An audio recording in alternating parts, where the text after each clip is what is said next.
નમસ્કાર મિત્રો, હું છું એડવોકેટ ચંદ્રપાલ સિખાટ.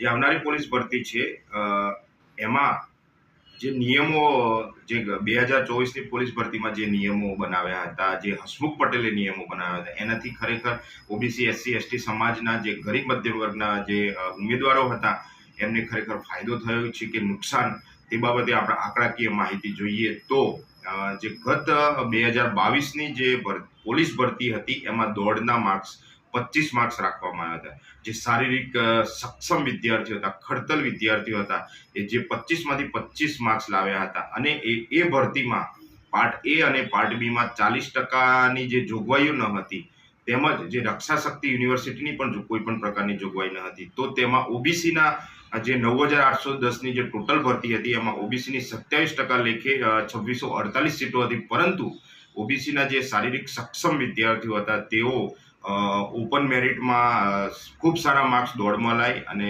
પેપરોમાં પણ ખૂબ સારું પ્રદર્શન કરી અને 2648 સીટો હોવા છતાં તેઓ 5999 જેટલી સીટો ઓબીસીના વિદ્યાર્થીઓને ફાળી ગઈ હતી. પરંતુ 2024ની જે ભરતી હતી 12,000ની ભરતી હતી મિત્રો.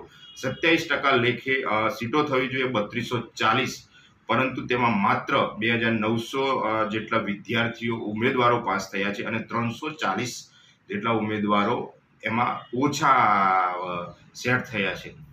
તો આવનારી ભરતીમાં પણ આ જ અસરો થવાની છે, આ જ અન્યાયકારી અસરો આવનારી ભરતીમાં થવાની છે. તો મારી જે પણ પોલીસ ભરતીમાં જે દોડના માર્ક્સના કારણે જે ખડતલ વિદ્યાર્થીઓ ગામડાના રહી ગયા છે, તેમજ જે ગામડાના ઓબીસી, એસસી, એસટી અને ઓપનમાં આવતા જે ખડતલ શારીરિક રીતે સક્ષમ વિદ્યાર્થીઓ ઉમેદવારો છે જે રહી ગયા છે, એમની મારી નમ્ર વિનંતી છે, તમે અમારી મુહિમ સાથે જોડાઓ. જે અન્યાયકારી નિયમો હસમુખ પટેલે જે દાખલ કર્યા છે, જે ગરીબ મધ્યમ વર્ગના વિદ્યાર્થીઓને બાદ કરવાનું જે એનું ષડયંત્ર છે, એને આપણે ખુલ્લું પાડીએ અને પોલીસ ભરતીમાં પાછા જે દોડના માર્ક્સ એડ કરવામાં આવે, બીજા અન્યાયકારી નિયમો પણ રદ કરવામાં આવે અને સારા નિયમો સાથે, જે જૂના નિયમો હતા એ નિયમો સાથે ભરતી થાય અને ગરીબ મધ્યમ વર્ગના વિદ્યાર્થીઓ આમાં સફળ થાય, એમના વાલીઓની પણ ઈચ્છાઓ પૂરી થાય, તેવી અમારી આગામી રણનીતિ છે. તો અમારી મુહિમ સાથે જોડાઓ. હું છું એડવોકેટ ચંદ્રપાલ સિખાટ.